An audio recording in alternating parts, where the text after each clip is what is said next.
Good morning. Actually, great morning. I feel honored to be the first from this podium to have the opportunity to offer my congratulations to the graduates of the class of 2011 at Grinnell College.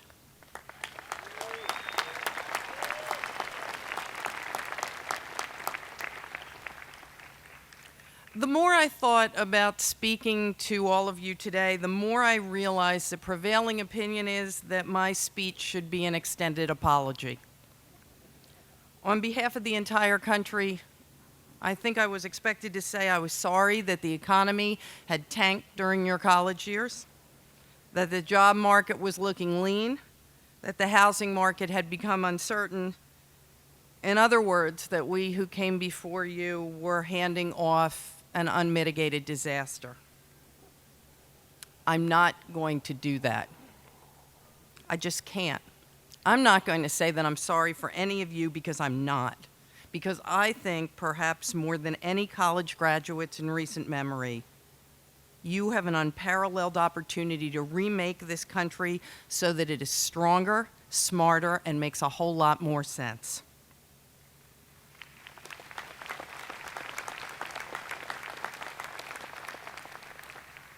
When American generations past felt dissatisfaction with our prevailing culture, with corporations estranged from both line workers and consumers, from politics held prisoner by polls and personal ambition, they had to fight a comfortable and deeply entrenched status quo. During the peace movement, the civil rights movement, and the second wave feminist movement in the 1960s, there was tremendous pushback from millions of average Americans who believed that world dominance, military might, segregation, and old familiar gender roles worked just fine. They didn't want anyone blowing up the old ways. You don't have to worry about that. The old ways have blown up all by themselves, fallen under the weight of a system that was a Potemkin village of alleged prosperity and progress based on easy credit and crazed consumerism. A financial system in which it was possible to become rich and powerful while investing and trading in nothing at all. An information system paralyzed and sabotaged by the technology that was outstripping it. A political system for which too many held open contempt. A consumer culture making things that didn't last and that people didn't really need. What happens to a country that has developed the peculiar habit of shopping for recreation when it runs out of money?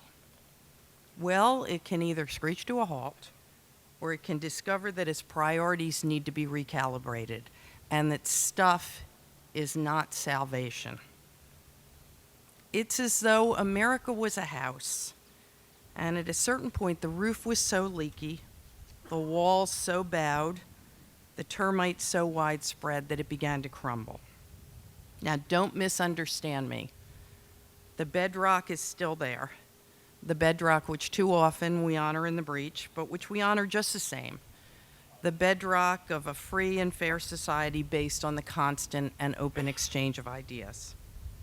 But it would be a tragedy and a lost opportunity if all of you rebuilt and constructed a house that looked like what we had before.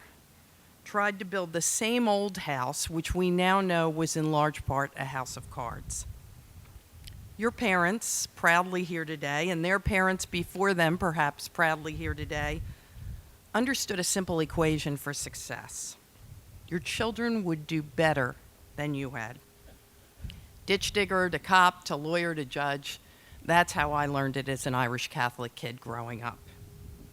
We're now supposed to apologize to you because it seems that that's no longer how it works, that you won't inherit the SUV, which was way too big, or the McMansion that was way too big, or the corner office that was way too big, that you will not do better.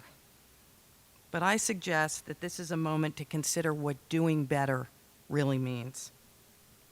If you are part of the first generation of Americans who genuinely see race and ethnicity as attributes, not stereotypes, will you not have done better than we did? If you are part of the first generation of Americans with a clear understanding that gay men and lesbians are entitled to be full citizens of this country with all its rights, will you not have done better than we did? If you are part of the first generation of Americans who assume women merit full equality instead of grudging acceptance, will you not have done better than we did?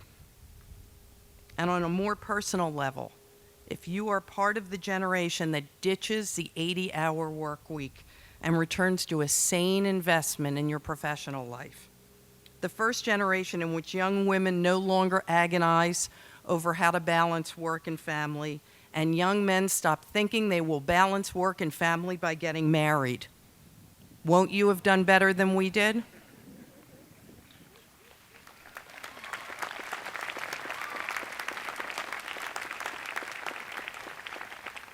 Believe me when I tell you that we made a grave error in thinking doing better is mathematical, a matter of the number at the bottom of your tax return.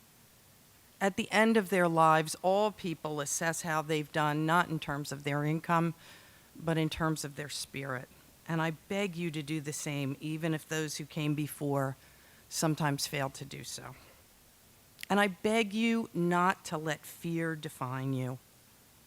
I have enough of a memory of this day of my own to know that at some level it's preposterous to say that right now.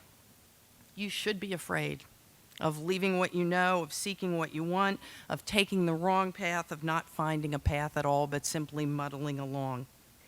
Your friends are going in one direction, you in another. From this safe and beautiful place, you pass through an estuary to the great ocean, and sometimes the current out there is harsh and the riptides are rough and you will be afraid. But you have to learn to put the fear aside, or at least to refuse to allow it to rule you. Because it's fear that tamps down our authentic selves, turns us into some patchwork collection of affectations and expectations, mores and mannerisms, some treadmill set to the prevailing speed of universal acceptability, the tyranny of homogeny, whether the homogeny of that straight world of the suits or the spiky world of the avant-garde. The voices of conformity speak so loudly. Don't listen to them. People are going to tell you what you ought to think and how you ought to feel. They will tell you what to read and how to live. They will urge you to take jobs they loathe themselves and to follow safe paths that they themselves find tedious. Don't do it. Only a principled refusal to be terrorized by these stingy standards will save you from a Frankenstein life made up of others' expectations grafted together into a poor semblance of existence. You can't afford to do that. It's what has poisoned our culture, our community, and our national character. No one ever does the right thing from fear, and so many of the wrong things are done in its shadow. Homophobia, sexism, religious bigotry, xenophobia, they're all bricks in a wall that divides us. Bricks cast of the clay of fear, fear of that which is different or unknown. Our political atmosphere has been so dispiriting because so many of our leaders are leaders in name only. They're terrorized by polls and focus groups, by the need to be all things to all people, which means they wind up being nothing at all. They're afraid to be bold, to be decisive, to be inventive. If they were, they might lose. As it is, they have often lost their way. Our workplaces are full of fear. Fear of innovation, fear of difference. The most widely used cliche in management today is to think outside the box. The box isn't just stale custom. It's terrified paralysis. If at work you ever find yourself uttering the sentence, "We've always done it that way," I urge you to wash your own mouth out with soap and start fresh.